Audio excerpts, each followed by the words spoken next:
Voilà, alors. Eh bien, bonjour à toutes et tous. Alors, je vous retrouve aujourd'hui pour ce live Facebook pour vous parler de la lithothérapie et plus particulièrement des pierres de protection. Alors, je vais d'abord vous donner un petit peu quelques informations sur comment ça se passe en direct. Donc moi, je vous fais les présentations ici. Maintenant, si vous avez des commentaires ou des questions, n'hésitez pas à les poser sous la vidéo. Daniel est dans la pièce à côté, donc il se fera un plaisir de vous répondre. Si jamais il n'a pas toutes les réponses, voilà, il me les donnera en fin de petite présentation. Et moi, j'essaierai de faire un petit débrief pour vous répondre au fur et à mesure. Alors, j'enlève juste ceci, voilà. Alors, tout d'abord, la lithothérapie, je vais faire un petit résumé de comment ça fonctionne, parce que c'est quand même pas mal de questions que j'ai des personnes qui ne connaissent pas, qui n'ont jamais utilisé les pierres, qui ne savent pas comment ça fonctionne, etc. Alors, il faut savoir que moi, je suis scientifique au départ, j'ai un doctorat en chimie, et donc c'est de par ce côté scientifique que j'essaye aussi de trouver une explication de comment ça fonctionne, parce que je me suis aussi posé pas mal de questions à l'époque quand je me suis intéressée aux pierres. Ça fait quand même maintenant une bonne dizaine, quinzaine d'années que je baigne dedans. Et donc comment ça marche? Eh bien, quand vous voyez un petit peu toutes les pierres, la première chose que vous pouvez remarquer, c'est qu'il existe des couleurs très différentes. Les pierres, c'est vraiment tout un panel, un arc-en-ciel de couleurs. Ces couleurs, on peut, en termes physiques, je ne vais pas vous faire un cours complet de physique, mais les couleurs, en termes physiques, on les interprète comme des longueurs d'onde. Donc on va exprimer une couleur comme étant une longueur d'onde. Une longueur d'onde, toujours en physique, c'est l'inverse d'une fréquence. Donc là, on reste dans des considérations très scientifiques. Et donc, une fréquence, qu'est-ce que c'est? Eh bien, c'est une vibration. Et donc, toutes les pierres, tous les objets même qui nous entourent, les pensées aussi, sont des vibrations, sont des fréquences. Et donc, les pierres vont se mettre sur une fréquence, vont émettre une fréquence qui peut se mettre en résonance avec les fréquences de notre corps. Donc, des fréquences qui sont parfois problématiques ou des fréquences qui sont bien particulières à certains endroits du corps. Donc, voilà un petit peu comment ça peut fonctionner. Alors, autre chose, une autre question que j'ai parfois, c'est est-ce que je dois porter une grosse pierre si j'ai un gros problème? Alors non, c'est pas nécessaire, c'est pas utile de porter une géode autour de son cou pour régler tous ces problèmes. Les pierres vont émettre leur énergie à une distance de 100 fois leur taille environ. Donc si vous avez par exemple un pendentif de 1 ou 2 cm comme j'ai ici, c'est suffisant pour rayonner tout autour du corps. Alors les pierres, ici moi aujourd'hui je vais vous présenter les pierres de protection principalement. Mais il y aura d'autres lives, d'autres vidéos plus spécifiques qui pourront être proposées. Les pierres, souvent, on va les classer en fonction des chakras. Donc, je ne vais pas le faire aujourd'hui parce que ça, c'est quand même relativement long aussi comme présentation. Ce sera pour une prochaine fois. Retenez juste que les pierres ont des couleurs spécifiques qu'on va associer aux couleurs des chakras. Donc ça, ce sera pour une prochaine vidéo où vous aurez les explications plus détaillées. Alors, les pierres de protection, protection par rapport à quoi? Eh bien, c'est se protéger soi-même par rapport aux énergies négatives. Les énergies négatives qui peuvent, parfois même sans le savoir. Donc, c'est vraiment important de pouvoir se protéger parfois des personnes de son entourage, privé, professionnel ou autre. Se protéger aussi par rapport aux énergies de l'environnement. Alors, les énergies de l'environnement, ça peut être les énergies électromagnétiques, on en parle beaucoup pour le moment, avec l'installation de la 5G qui est quand même en train de s'immiscer de plus en plus dans nos vies. Donc voilà, c'est quelque chose auquel il faudra faire très très attention et se protéger également, surtout les personnes qui sont hypersensibles aux ondes électromagnétiques. Le Wi-Fi par exemple, les ondes radio, son micro-ondes, le compteur de son compteur électrique dans la maison, les appareils électroménagers. Voilà, on est entouré d'ondes électromagnétiques qui sont négatives, qui peuvent avoir une influence sur notre santé, sur notre morale, enfin voilà, à différents niveaux de notre être physique, émotionnel, mental ou même spirituel. Les ondes de l'environnement, mais ça peut être aussi ce qu'on appelle en géobiologie, géobiologue, je ne sais pas si vous savez, c'est les sourciers. Donc moi je suis géobiologue aussi, donc je vais dans les maisons pour purifier, pour aller vérifier s'il y a des points négatifs dans les habitations. Et une des parties de ce travail, c'est de voir un petit peu les ondes négatives qu'on peut aussi retrouver dans les habitations. Ces ondes négatives, c'est ce qu'on appelle souvent la mémoire des murs. Donc quand on est dans une habitation où on n'est pas le premier propriétaire, eh bien la maison a pu garder une mémoire d'anciens propriétaires ou d'anciennes situations, d'un suicide, de situations conflictuelles. Tout ça a pu s'imprégner dans les maisons également. Et tout ça va créer des ondes négatives sur notre santé, sur notre bien-être à nous.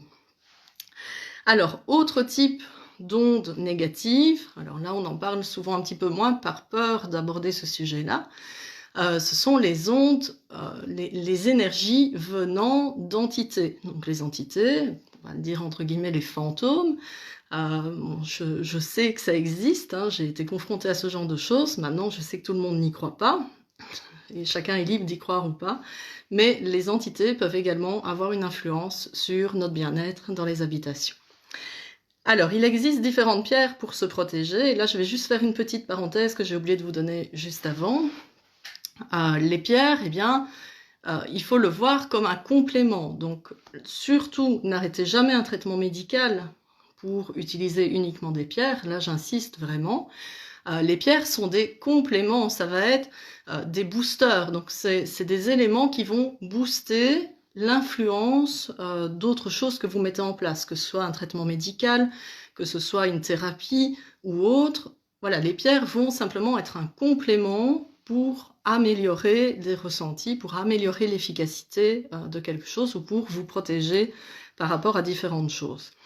Alors, on va commencer au niveau des pierres de protection. Moi, je vais vous en présenter 7 aujourd'hui. Il en existe plus, mais je vous présente les 7 plus communes, en tout cas qui me semblent à moi les plus communes. La première, c'est l'œil de tigre. Alors, je vais vous la montrer ici, je ne sais pas si vous voyez. Donc, c'est une pierre qui est brune avec des reflets un petit peu ocre, comme ceci. On a un petit galet. On l'a également... Autre format, on a une tranche ici d'œil de tigre, vous voyez les nuances un petit peu dorées, irisées, version polie, ici la version un peu plus brute de la pierre. Et alors ici, comme ça vous voyez la différence entre une pierre brute et une pierre polie. Ici vous avez une pierre brute en œil de tigre. L'œil de tigre est très connu pour ses propriétés de protection par rapport aux personnes négatives. Alors, c'est une pierre qui va véritablement créer un bouclier de protection autour de vous, mais qui va également éloigner les personnes négatives de votre entourage. C'est assez radical, donc au moment où vous avez cette pierre-là, ne vous étonnez pas s'il y a des personnes que vous n'allez plus voir dans votre vie. Donc c'est vraiment très très radical. Comment est-ce que vous pouvez l'utiliser? Soit en la portant sur vous, en bracelet, en bijoux, en pierre roulée, dans la poche, peu importe. Donc là, c'est plus si vous sortez à l'extérieur, vous allez vous protéger par rapport aux personnes négatives. Ou alors, vous pouvez aussi en mettre dans votre maison ou à votre bureau, mettre près de votre porte d'entrée, par exemple. Ça va éviter d'avoir trop de personnes négatives qui rentrent chez vous. Moi, j'en ai mis près de ma porte d'entrée, j'en ai dans mon salon, dans ma chambre à coucher, j'en ai sur moi, enfin voilà, j'en ai un petit peu partout. C'est aussi une pierre qui va envoyer un message à la personne qui a des intentions négatives. Donc, elle va envoyer un petit peu un effet miroir à la personne négative et lui proposer une remise en question. Donc, si la personne est prête à se remettre en question et à un comportement qui tourne plus vers du positif, alors à ce moment-là, vous allez pouvoir garder ces personnes dans votre entourage. Mais généralement, ça crée quand même un certain vide de certaines personnes négatives. Alors, autre pierre très proche de l'œil de tigre, c'est l'œil de taureau. Alors, je l'ai ici en petit format. Voilà, donc j'ai un petit peu plus rouge que l'œil de tigre. Ou alors ici, on voit le format bracelet, par exemple. Donc vous voyez, c'est un petit peu plus foncé. C'est également un petit peu plus fort et plus radical. Donc là, c'est vraiment si vous voulez vous débarrasser des personnes hyper négatives, l'œil de taureau va être beaucoup plus radical. Donc il ne va pas proposer la remise en question que fait l'œil de tigre. C'est vraiment, tu m'as fait du mal, hop, on zappe, on passe à autre chose. L'œil de taureau va également vous protéger par rapport à vos biens matériels. Donc ça protège la maison. C'est toujours intéressant de pouvoir en mettre à différents endroits de sa maison parce que ça fait une protection par rapport aux biens matériels, par rapport au vol éventuellement dans votre habitation. Voilà pour l'œil de tigre, l'œil de taureau. Alors je vais quand même suivre un petit peu mes fiches pour vous donner tout ça dans l'ordre. Alors, la troisième pierre de protection dont je voudrais vous parler, c'est la tourmaline noire. Sans doute que beaucoup d'entre vous en ont déjà entendu parler. La tourmaline noire, c'est celle-ci. Donc ici, vous l'avez en pierre brute et vous l'avez ici en pierre polie. Alors, comme toutes les pierres noires, ça je vous invite à bien le retenir, toutes les pierres noires ont généralement des propriétés de protection, mais également des propriétés d'ancrage, c'est-à-dire qu'elles vont vous redonner les pieds sur terre, qu'elles vont vous redonner un certain ancrage, redonner aussi le sens logique, le sens de la réflexion, redonner de la force et le courage aussi d'aller jusqu'au bout des choses. Donc voilà, retenez que les pierres noires en général ont tout ce genre de propriétés. Ici, la tourmaline noire, plus particulièrement, elle va être utilisée pour vous protéger par rapport aux ondes électromagnétiques. Alors on s'entend, ça ne va pas couper le Wi-Fi dans votre habitation, hein, c'est pas une pierre qui va couper l'électromagnétique. Il existe certaines pierres qui font ce genre de choses. Généralement, ce sont des pierres qui sont plus utilisées pour des industries, etc. Mais la tourmaline noire va plutôt créer un bouclier de protection par rapport aux effets négatifs des champs électromagnétiques, donc protéger par rapport aux effets sur la santé. C'est aussi une pierre qu'on va utiliser beaucoup en géobiologie, donc pour mettre des corrections dans son habitation, lorsqu'on a un taux vibratoire, donc une énergie trop basse au niveau de sa maison, ou lorsqu'on a des points géopathogènes. Donc points géopathogènes, c'est des sources, des failles, des nœuds électromagnétiques par exemple. Eh bien, on peut utiliser la tourmaline noire pour remonter le taux vibratoire de son habitation et donc avoir une meilleure énergie, une meilleure santé également dans son habitation.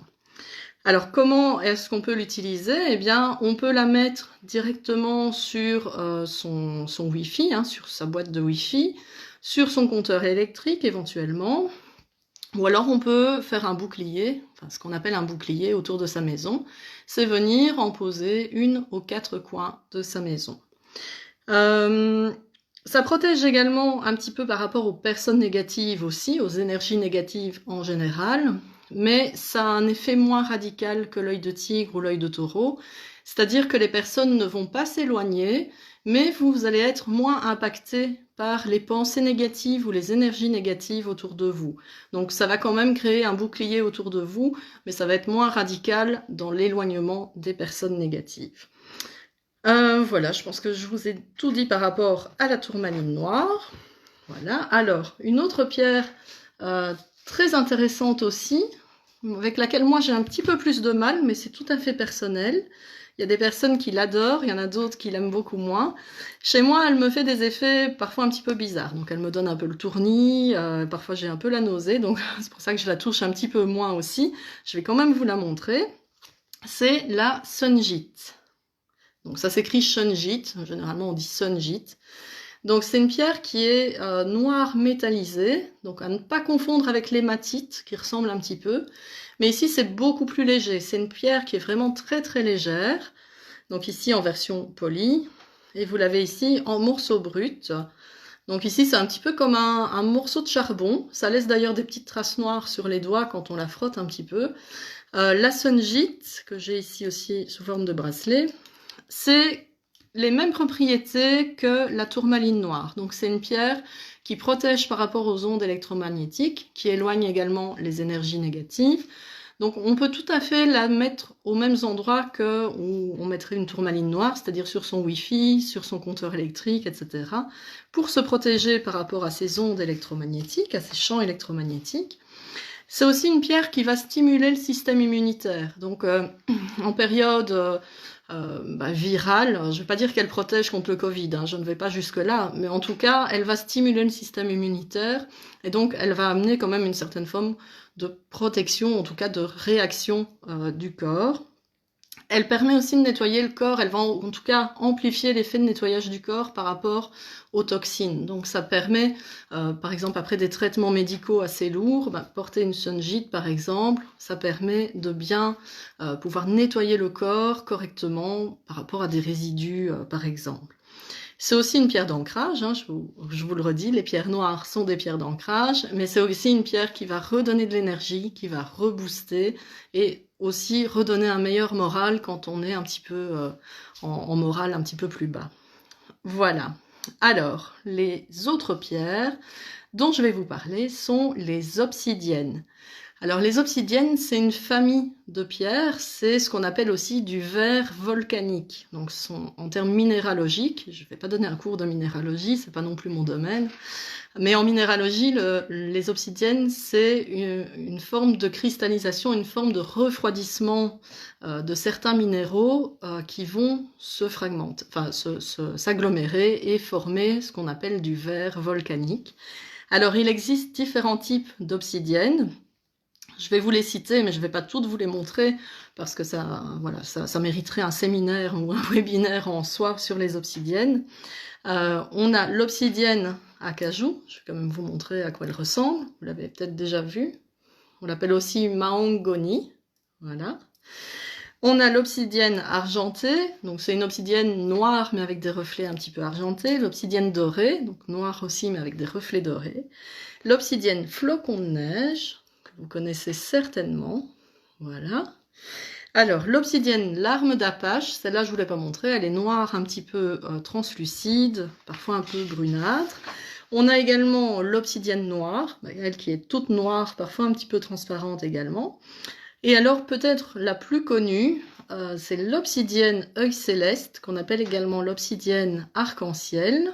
Alors je vais essayer de vous montrer si on le voit à l'écran, ça va pas être évident, voilà, ici j'espère que vous le voyez. Ici on a une obsidienne œil céleste et quand j'incline un petit peu, vous pouvez voir ici au milieu du pendentif, on a comme un œil qui apparaît, voilà, avec des reflets, ici c'est pas assez net, je vais essayer de voir si on le voit sur la sphère.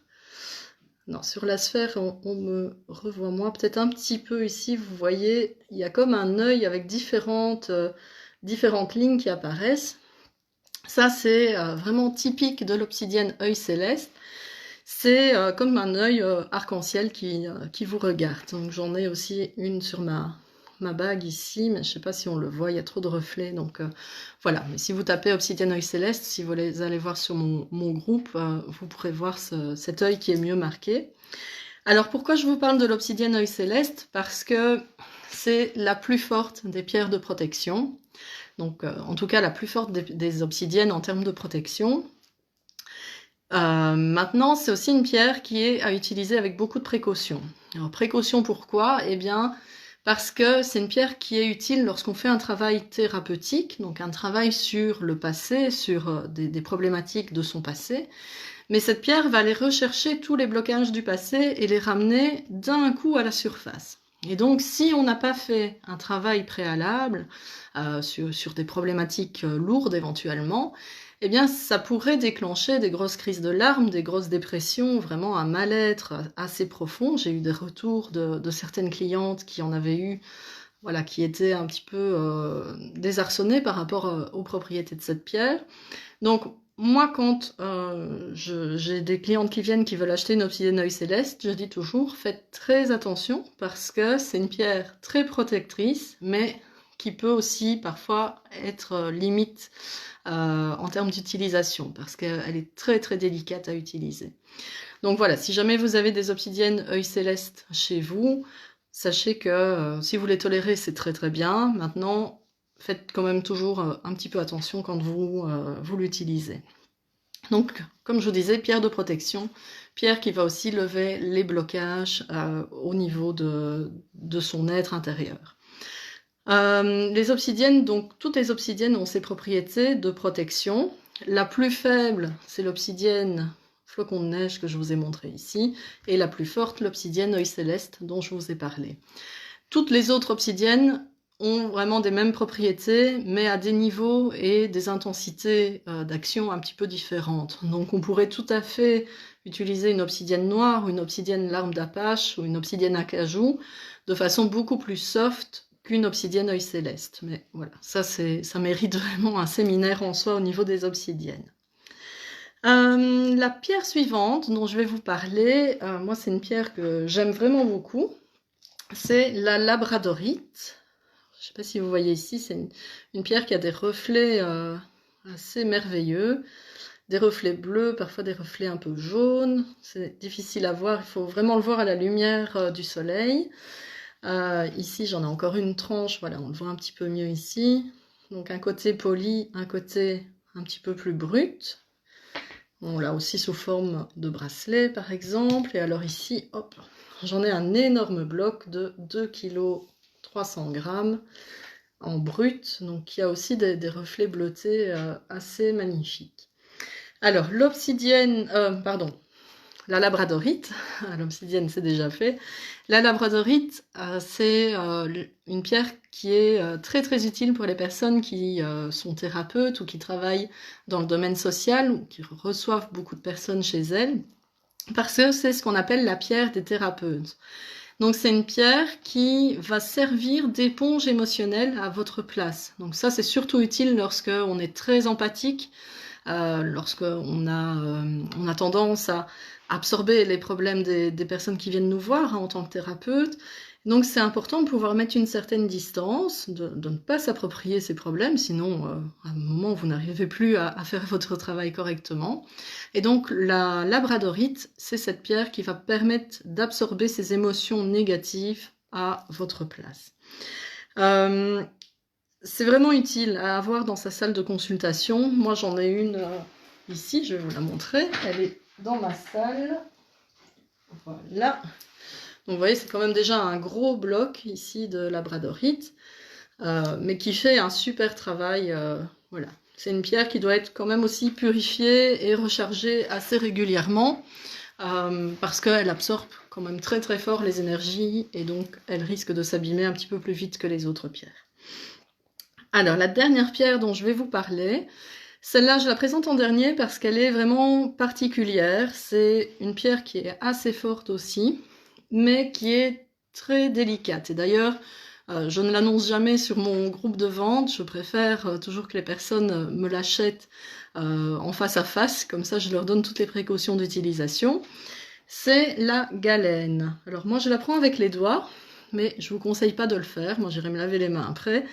La galène est une pierre qui est très toxique, c'est du sulfure de plomb. Donc pour les personnes qui s'y connaissent un petit peu en chimie, le sulfure de plomb, vous savez que le plomb c'est un métal lourd, donc c'est quand même quelque chose d'assez toxique, donc ne pas ingurgiter, ne pas la lécher, ne vous léchez pas les doigts après l'avoir touchée. Alors c'est une pierre qui est très lourde aussi. Alors la galène, pourquoi je vous la montre? Parce que c'est une pierre qui est très utile en protection par rapport aux énergies négatives, mais également par rapport aux mauvais sorts, donc aux mauvaises intentions que des personnes pourraient délibérément vous envoyer. Ça protège également par rapport aux entités négatives. Donc, voilà, c'est une des pierres qui est quand même très très forte par rapport à ce niveau-là. Mais de nouveau, à utiliser avec beaucoup de précautions. Si vous en mettez une chez vous, mettez-la en hauteur. Si vous avez des enfants, des animaux, il faut absolument pas qu'on la touche, qu'on se lèche les mains après ou quoi que ce soit. D'accord? Alors, c'est aussi une pierre, la galène, qui va redonner le sens de l'ordre et de l'équilibre. Donc, sens de l'ordre et de l'équilibre, aussi bien au sens mental, au sens moral, qu'au sens physique du terme. Donc, pour les personnes qui ont des pertes d'équilibre, avoir une galène chez soi, ça peut redonner un certain sens d'équilibre, et également le sens du rangement, de l'ordre dans sa vie de tous les jours, mais également l'ordre dans ses pensées. Alors, de nouveau, on ne va pas la porter sur soi, la galène, c'est une pierre qu'on va plutôt poser dans son habitation, à un endroit auquel on ne touche jamais.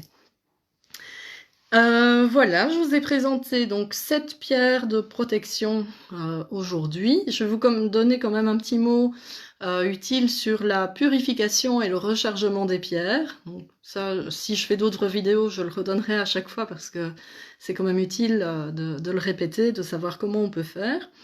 Donc les pierres, moi je conseille de les purifier, de les recharger une fois par mois. Surtout les pierres qu'on va porter sur soi, c'est important de pouvoir les purifier et de les recharger régulièrement. Alors pour la purification, il existe différentes techniques. La plus connue, c'est sans doute la purification avec de l'eau et du sel. Maintenant, il faut faire très attention parce que quand on a beaucoup de pierres, ça devient difficile de s'y retrouver parce que certaines pierres ne supportent pas l'eau, certaines pierres ne supportent pas le sel, et donc voilà, ça devient parfois compliqué de savoir quelle technique de purification je dois utiliser pour telle ou telle pierre. Donc il y a aussi la technique de purification en enfouissement dans la terre. On m'a posé la question encore récemment. Moi je ne suis pas très fan, de nouveau parce que je suis géobiologue, et donc le fait de ne pas savoir l'historique de son terrain ou de ne pas savoir si on a purifié la pierre, ça risque de la charger en énergie négative. Donc voilà, c'est une technique qui est quand même assez délicate à utiliser aussi. Donc pour moi, ce que je vous conseille, c'est la technique de purification universelle. C'est la purification à la fumée de sauge.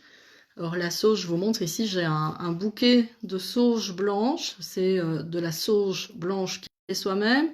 Et donc ça purifie également d'aller voir ces vidéos.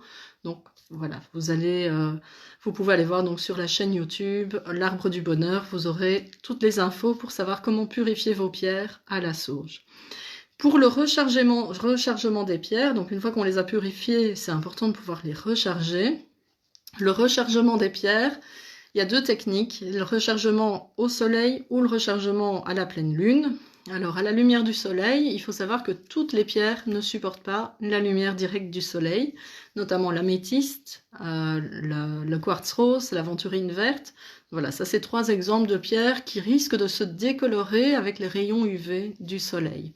Donc pour toutes les pierres, par contre, peuvent supporter l'énergie de la pleine lune. Donc moi je conseille, pour avoir un petit rituel et se dire une fois par mois je fais la purification de mes pierres, d'avoir son calendrier des pleines lunes. On fait les purifications fumée de sauge ou la fumée d'encens, ça fonctionne aussi, et on recharge ces pierres à la pleine lune.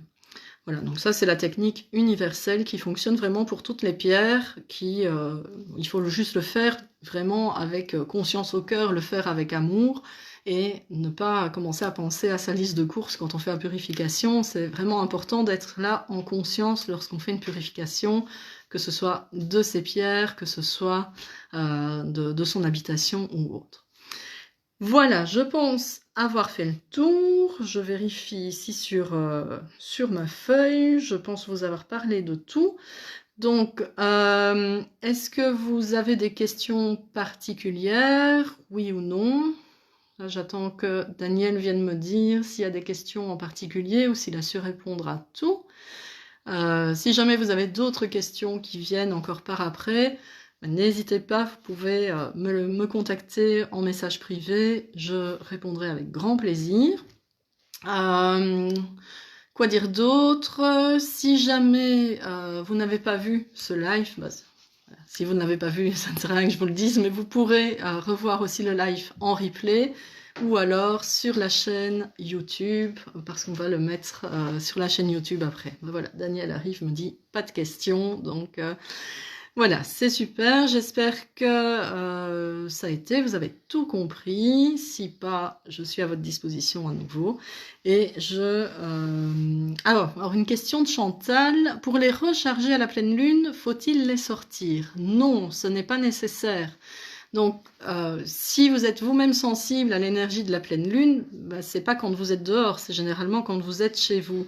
Bien, l'énergie de la pleine lune fonctionne de la même façon sur les pierres. Donc, les pierres, vous pouvez simplement les poser sur votre appui de fenêtre à l'intérieur et ne pas les bouger. Vous les laissez là pendant la nuit et le lendemain matin, elles sont rechargées. J'ai déjà eu une autre question par rapport au rechargement. Ça peut paraître, on peut en sourire, mais c'est une question tout à fait légitime. Alors, un jour, j'ai une cliente qui m'a demandé s'il fallait qu'elle tourne ses pierres avec son plateau toute la nuit de pleine lune pour suivre l'orientation de la pleine lune. Non plus, c'est de nouveau l'énergie de la pleine lune qui est utile.